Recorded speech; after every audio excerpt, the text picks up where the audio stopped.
자, 오늘은 경찰학 법령편 총론 2단계 들어가도록 하겠습니다. 이제 법령 특강도 거의 한 50% 정도 마무리가 됐고요. 2단계, 3단계는 법령 조문이 좀 짧아요. 그래서 좀 진도가 빨리빨리 나가기 때문에 1단계 정도 걸리는 그 정도 시간이 필요하죠.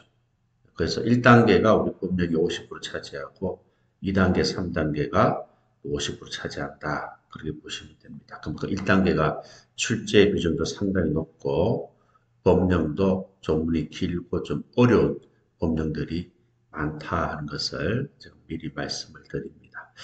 자, 그러면은 우리 첫 번째 총론 2단계 경찰, 감찰 규칙에 대해서 말씀을 드리도록 하겠습니다. 자, 우리 경찰 감찰 규칙에서는 우리 목적에서 시험에 출제가 된 적이 있죠. 자, 이 경찰 감찰 규칙은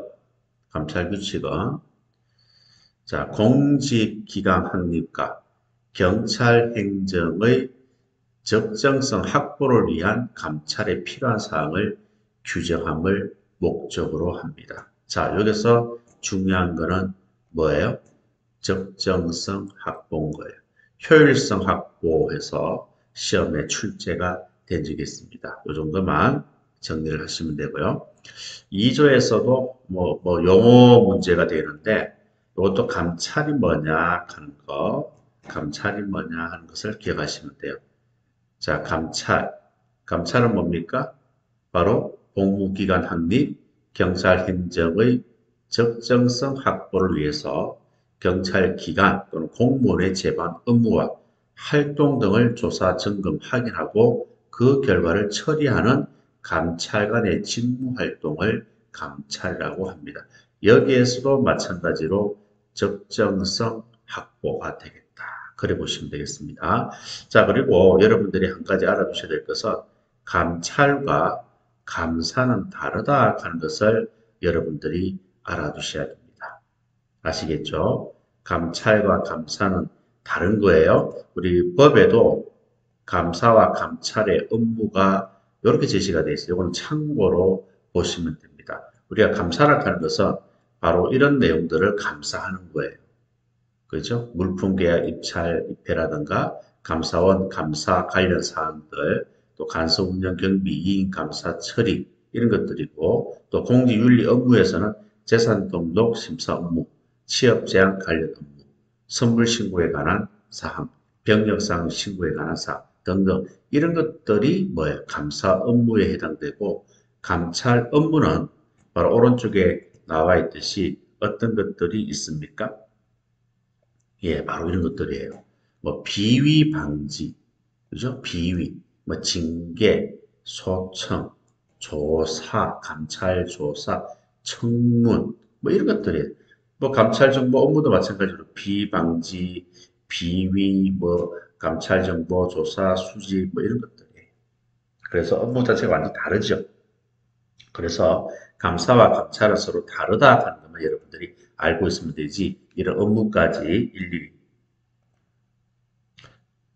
기억할 필요는 없다 하는 겁니다. 무슨 말인지 아시겠죠? 이거는 참고로 보는 거예요. 다르다 하는 것만 알고 있으면 되는 겁니다. 그래서 우리는 오른쪽에 있는 감찰에 대해서 지금 공부를 하고 있는 거예요. 자, 그러면 2장 감찰관에 대해서 이제 설명을 드리도록 하겠습니다. 우리가 감찰관 선발은요, 일단은 보직 공모에 지원자, 지원한 사람, 그리고 몇 명 이상이죠? 3명 이상 동료로부터 추천을 받은 사람을 대상으로 적격 심사를 거쳐서 감찰관을 선발하게 됩니다. 그래서 지원자 몇 명 이상? 3명 이상 동료로부터 추천을 받은 자를 대상으로 한다. 이걸 기억하시면 되는 거예요. 3명 이상 기억합니다. 자, 그리고 감찰관 결격 사유가 나오죠. 밑에 1호, 2호, 3호, 4호 여기에 해당되는 경우는 감찰관이 될 수가 없습니다. 대표적으로 직무와 관련된 금품, 향수수, 공금, 횡령, 이용, 또 성폭력 범죄로 징계 처분을 받은 사람들. 또 1호, 2회 사유로 징계 처분을 받아 말소 기간이 경과되지 아니한 사람. 또 질병 등으로 업무 수행이 어려운 사람, 기타 이런 것들이 뭐예요? 감찰관 결격 사유가 됩니다. 자, 참고로 이건 읽어보시면 되는 거예요. 자, 그리고 7조에 보시면 감찰관 신분 보장이 있습니다.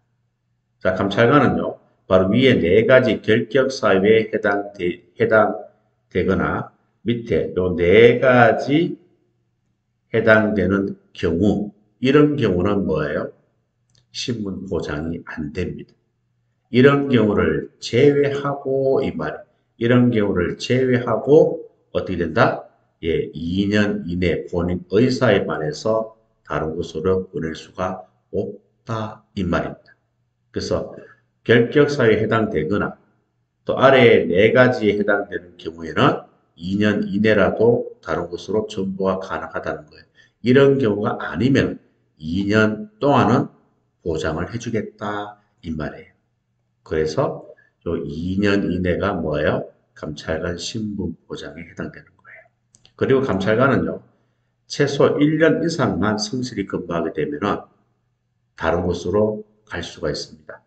희망부서를 고려해서 전보가 가능하다. 2년은 보장해주되 1년 이상만 지나면 내가 원했을 때 희망부서로 고려해서 전보가 가능하다. 그렇게 여러분들이 정리를 해주시면 되는 거예요.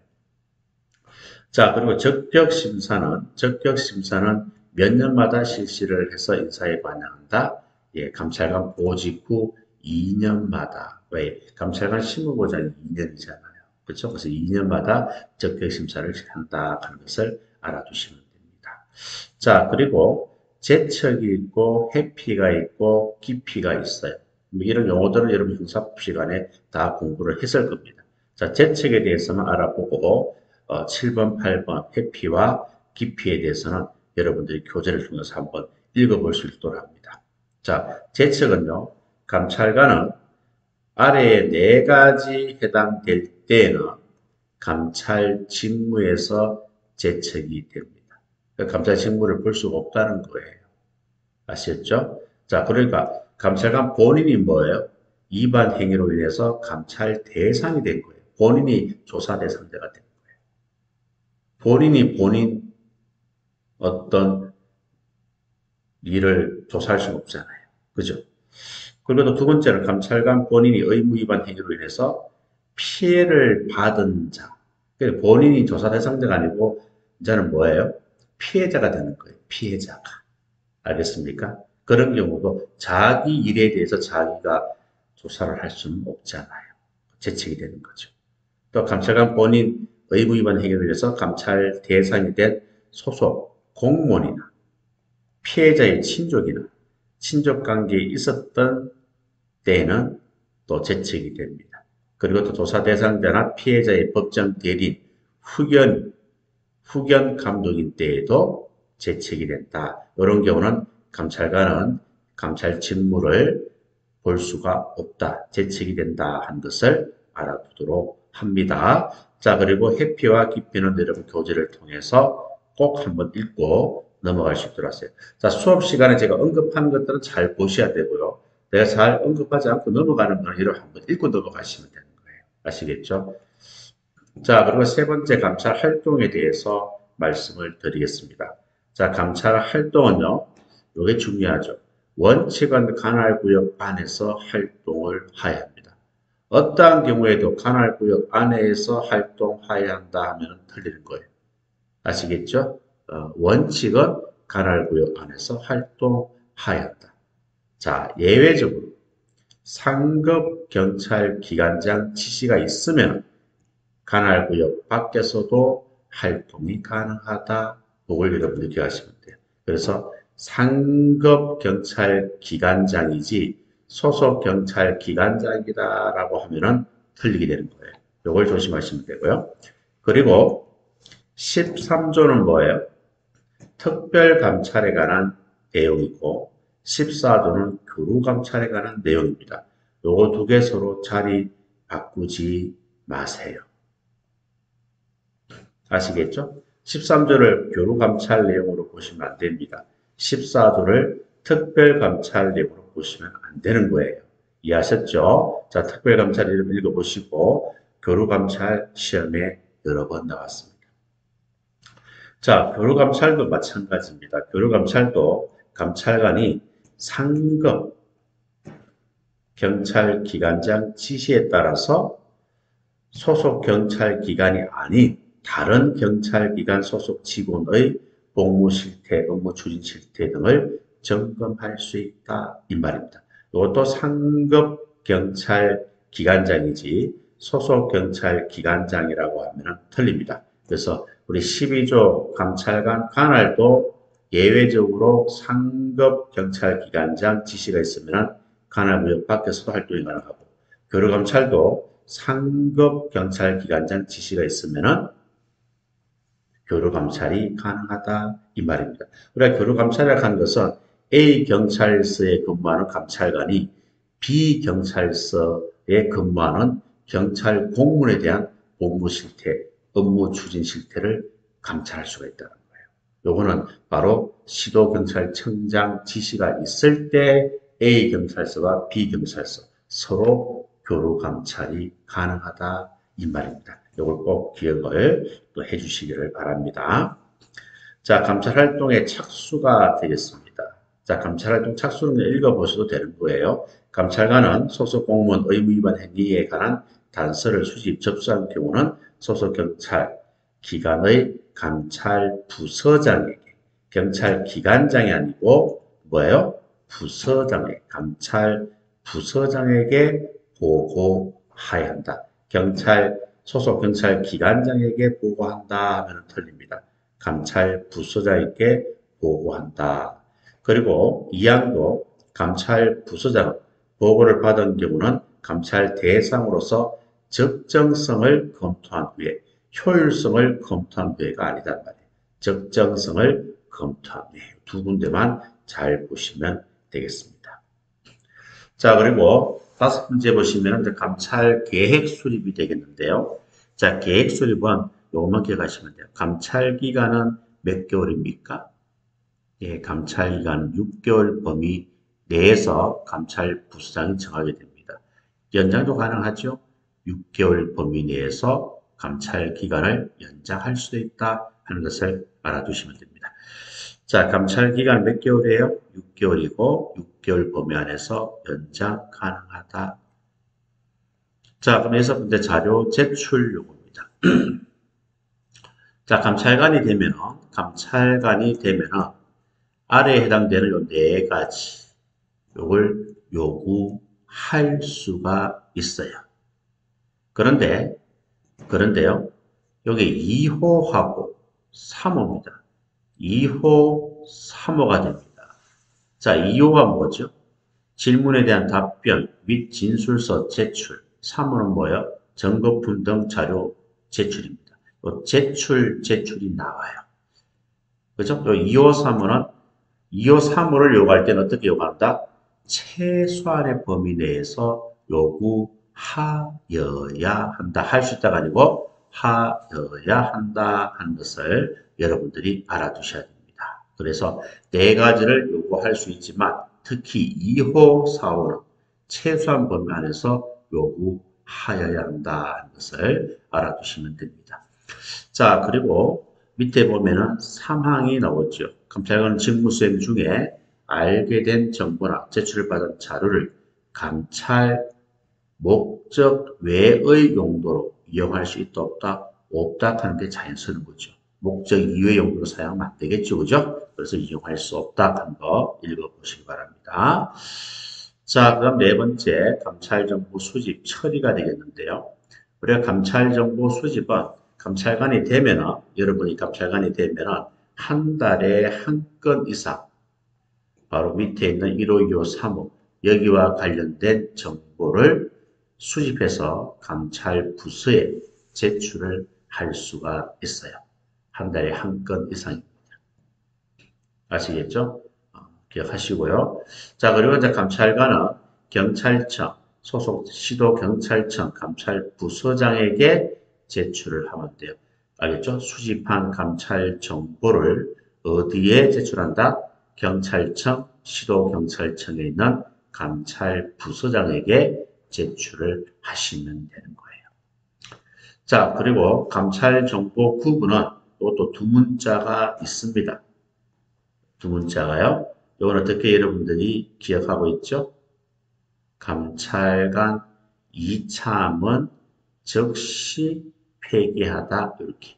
감찰관 이참은, 감찰관 이참은 즉시 폐기하다. 그래 보시면 돼요. 내용은요, 여러분들이 암기할 필요가 없어요. 문장 속에 다 있습니다. 자, 신속하게 개선이니까 즉시가 되는 거예요. 감찰 활동이 필요한 감찰 활동이 필요한 사항이 감찰 대상이 되잖아요. 또 다른 기관에서 그러니까 직접 해당 기관에서 직접 처리하는 것보다는 다른 기관에서 부서에서 처리하는 것도 효율적이다. 그러면 A에서 B로 넘기는 거죠. 이첩이라고 합니다. 또 도움이 될 거니까 참고 대상이 될 것이고요. 감찰 업무의 활용도가 매우 낮다. 필요 없으니까 폐기 대상이 되는 거예요. 이렇게 연결하시면 금방 연결이 가능합니다. 그래서 여러분들은 이 5가지 감찰 정보 이 5가지가 뭐냐 하는 것을 알게 하시고 문장과 연결하는 것은 읽어보시면 다 연결이 가능해요. 그래서 두 문자를 통해서 암기를 잘 할 수 있도록 합니다. 자, 그래서 감찰정보 심의회가 있어요. 자, 감찰부서장이 감찰정보심의회를 설치 운영할 수가 있습니다. 여기에는 위원장 1명을 포함해서 3명에서 5명 이하고 그리고 이원장은 감찰부서장이다. 이렇게 기억하시면 되고 이원은 감찰부서장이 지명을 하게 됩니다. 이원은 감찰부서장이 지명한다 하는 것을 알아두시면 돼요. 이해하셨죠? 자, 그래서 감찰정보심의회는 이원장은 감찰부서장이고 이원 구성은 3명에서 5명이다. 자, 3명에서 7명이라고 하면 틀려요. 5명입니다. 5명 요거 보세요. 감찰정보에서 정자에 O가 있어요. 보자에도 O가 있어요. 5가 있죠? 합쳐도 5잖아요. 그죠? 그러니까 5명이다. 그렇게 여러분들이 기억하시면 돼요. 조금 이따 다시 한 번 더 비교해서 정리를 해드릴 겁니다. 마지막에.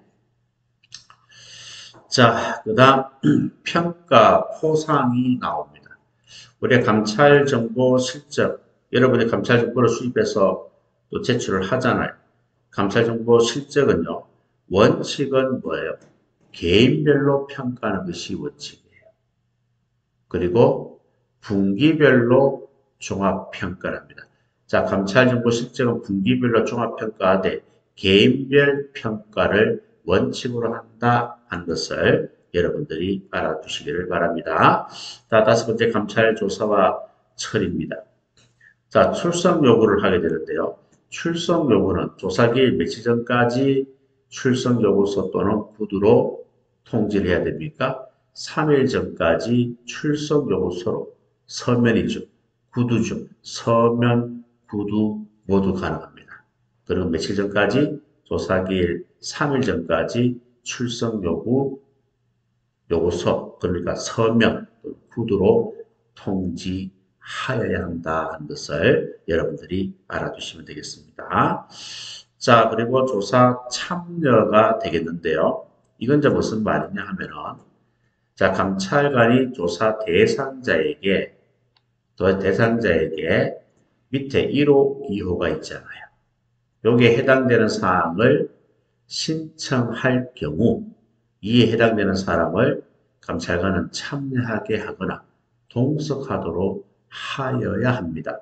그래서 조사 대상자가 나는 다른 감찰관으로 교체해달라, 변호인 참여해달라, 이렇게 또 조사 대상자의 동료 공무원을 동석하게 해달라 신청을 할 거 아니에요. 조사 대상자가 신청하면은 감찰관은 참여하게 하거나 동석하도록 하여야 한다 하는 것을 알아두시기를 바랍니다.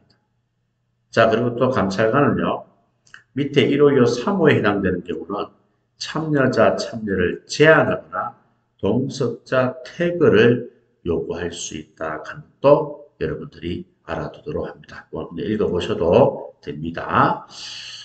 자, 어떤 경우에 참여하게 하거나 동석하도록 하야하는지, 어떤 경우에 참여를 제한하고 동석자를 태그를 요구하는지, 그걸 여러분들이 구분하는 것이 중요하다. 이 말이에요. 자, 그 다음에 감찰조사적 고지입니다. 요거는 마지막 끝부분만, 수로 부분만 잘 정리를 하면 될 것 같아요. 자, 감찰관은 감찰조사를 실시하기 전에 조사 대상자에게 의무위반 행위 사실 요지를 알려야 한다. 알려야 한다. 알릴 수 있다가 아닙니다. 그리고 감찰관은 조사 대상자에게 신청할 수 있다는 사실, 우리 앞에서 방금 28조 1항 봤잖아요. 그죠? 그것을 고지해야 됩니다. 신청할 수 있다. 28조 1항이 뭡니까? 바로 이거잖아. 앞에 있잖아요. 요거 알겠습니까? 1항. 요거 신청할 수 있음을 고지하여야 한다. 요지를 알려야 한다. 고지하여야 한다. 자, 그럼 영상 녹화입니다. 감찰관은 조사 대상자가 영상 녹화를 요청을 하잖아요. 그러면 조사 과정을 영상 녹화하여야 한다 하는 것도 여러분들이 알아두시기를 바랍니다. 그 다음 심야 조사가 있어요. 여기도 시험에 나왔죠. 심야하면은 언제부터 언제까지를 말합니까? 자정부터 06시까지. 자정부터 24시부터 0시부터 다 똑같은 말이에요. 아시겠죠? 심야는 밤 10시부터 다음날 오전 06시까지 가면 안 돼요. 그게 시험 문제였어요. 아닙니다. 자정부터 06시까지, 24시부터 06시까지, 0시부터 06시까지를 심야라고 한다 이 말이고, 심야조사는 원칙은 하지 않는 게 원칙입니다. 그런데 예외적으로 심야조사를 할 수가 있다 없다? 있다. 가능하다 하는 것을 여러분들이 알아두시면 되겠습니다. 자, 휴식 시간도요. 휴식 시간도 최소 몇 시간마다 몇 분 휴식 시간을 부여하죠? 예, 2시간마다, 1시간마다가 아니에요. 2시간마다 10분 이상 휴식 시간을 부여한다. 2시간마다 10분 이상이지 1시간마다 10분 이상이 아니다. 요거 기억하시면 되겠고요. 그 다음 감찰 조사 후 처리입니다. 감사 조사가 끝나게 되면 어떻게 처리하냐면 조사 대상자에게 통지를 해야 돼요. 통지하는 방법은 다양합니다. 서면을 해도 되고요. 전화를 해도 되고요. 문자 메시지를 통해서 통지를 할 수가 있습니다. 통지하는 방법은 제한이 없다 하는 것을 알아두시면 되겠습니다. 자, 그러면 이제 민원 사건 처리가 되겠는데요. 자, 이것도 여러분 조심하셔야 되는데, 자, 소속 공무원 의무 위반 행위 사실에 대해서 민원을 접수한 경우는 접수일부터 2개월 이내에 신속하게 처리를 해야 됩니다. 이 2개월을 기억하셔야 되는 거예요. 그 접수일로부터니까 2개월이니까 접이식 의자를 기억하시면 돼요. 접수는 접이 2개월 이내가 됩니다. 자, 그런데 사항은 다른 내용이에요. 사항은 접수 후겠잖아요. 그러니까 1항은 처리 기간을 말하는 것이고 2항은 통지를 말하는 거예요. 그래서 여기는 2개월 이내지만 여기는 1개월입니다. 아시겠죠? 다른 거예요. 접수가 나온다고 해서 무조건 2개월이 아닙니다. 처리 기간이 나오면 2개월 이내가 맞지만 통지는 1개월이 경과하였을 때 통지한다 이 말이에요. 감찰 조사를 종결하였을 때 통지한다 이 말입니다. 아시겠죠? 그래서 접수가 나온다고 해서 무조건 2개월로 하지 마시고 처리 기간이 나오면은 2개월 이내고 그 다음에 통지가 나오면은 1개월이 경과되었을 때 감찰 조사가 종결되었을 때 통지한다 하는 거. 통지는 문서로 해야 되겠고 원칙은 예외적으로 구술, 전화 통지도 가능하다 이렇게 보시면 되겠습니다. 자, 그 다음 기간 통보 사건 처리도 기간이 나오네요. 자, 감찰관은 다른 경찰기관, 검찰, 감사원 등 다른 행정기관으로부터 통보를 받은 소속 공무원의 의무 위반 행위에 대해서 어떻게 한다? 통보를 받은 날부터 1개월 이내에 신속히 처리를 한다 이 말입니다. 아시겠죠? 기억하세요. 그래서 통보를 받은 날부터 1개월이니까 통일 이렇게 기하시면 돼요. 접수는 뭐예요? 접이 2개월 이내 신속히 처리해야 되고 민원 기간 통보 사건은 통일 1개월 이내 신속히 처리한다 하는 것을 여러분들이 알아두시면 되겠습니다. 자, 그리고 이 항도 여러분들이 꼭 읽고 가시기 바랍니다. 아시겠죠? 시험 준비하셔야 돼요. 읽어보셔야 됩니다. 감찰관은 검찰, 경찰, 그 밖에 수사기관으로부터 수사 개시, 통보를 받은 경우에는 징계 의결 요구권 결재를 받아서 해당 기관으로부터 수사 결과 통보를 받을 때까지 뭐예요? 징계 의결 요구 절차를 진행하지 아니할 수 있다가 맞지 진행하지 아니한다라고 하면은 틀리게 되는 거예요. 이것도 여러분들이 기억해야 될 내용입니다. 잘 읽어보시고 잘 준비하셔서 시험장에 가셔야 돼요. 자, 그리고 13번에 보면 이제 감찰 처분 심의가 있습니다. 우리 앞에서는 감찰 정보 심의이고 지금 감찰 정보가 아니고 처분 심의입니다. 이것도 감찰 부서장이 아래에 해당되는 이런 내용을 심의하기 위해서 감찰 처분 심의회를 설치 운영할 수가 있어요. 이거는 위원장 1명을 포함해서 3명에서 7명 이하 위원으로 구성이 되고 위원장은 감찰 부서장이고 위원은 감찰 부서장이 지명을 하게 됩니다. 그리고 학식과 경험을 고루 갖춘 해당 분야 외부 전문가 중에서 위촉할 수도 있다 하는 것을 알아주시면 됩니다. 자, 여기서 또 여러분들이 한 가지 우리가 체크하고 넘어가야 될 것은 우리가 감찰 정보 심의에는 3명에서 5명이었어요. 그런데 감찰 처분 심의에는 3명에서 7명입니다. 그래서 앞에 여기 처분에서 치열 있죠? 이걸 7로 기억을 하시면 되는 거예요. 그러면 훨씬 더 암기하기가 편합니다. 요거는 조금 뒤에 보면은 나와요. 알겠죠? 다시 한번 표를 가지고 비교하면서 정리하시면 됩니다. 자, 이의 신청은요, 통지받은 날부터 며칠 내에 이의 신청을 할 수가 있다. 10일 이내에 경찰 기관장에게 이의 신청을 할 수가 있다. 그렇게 기억하시면 돼요. 자, 그리고 감찰 결과는 원칙적으로는 공개를 하지 않습니다. 원칙은 비공개고 예외적으로 공개를 할 수 있는 거예요. 특히 이런 것 아시겠죠? 중대한 비행이라든가 그 다음에 사생활 보호 이익보다 국민의 알 권리 충족, 공공의 이익이 현저하게 크다고 판단되는 사안에 대해서는 공개도 가능하다. 그래 보시면 됩니다. 자, 그리고 나머지는 여러분들이 읽고 넘어가셔도 좋습니다. 자, 그리고 이제 이게 우리 앞에서 감찰 정보 심의회, 감찰 처분 심의회 이 두 가지가 있다 그랬잖아요. 또 비교한다 그랬죠. 감찰 정보는 위원장 포함해서 3명에서 5명 이하고 감찰 처분은 3명에서 7명 이하가 됩니다. 그 차이점은 뭐예요? 바로 이거죠. 자, 정보에서 O 있잖아요. 보에서도 O가 있잖아요. 합쳐도 O잖아요. 그래서 5명이다라고 보시면 되고요.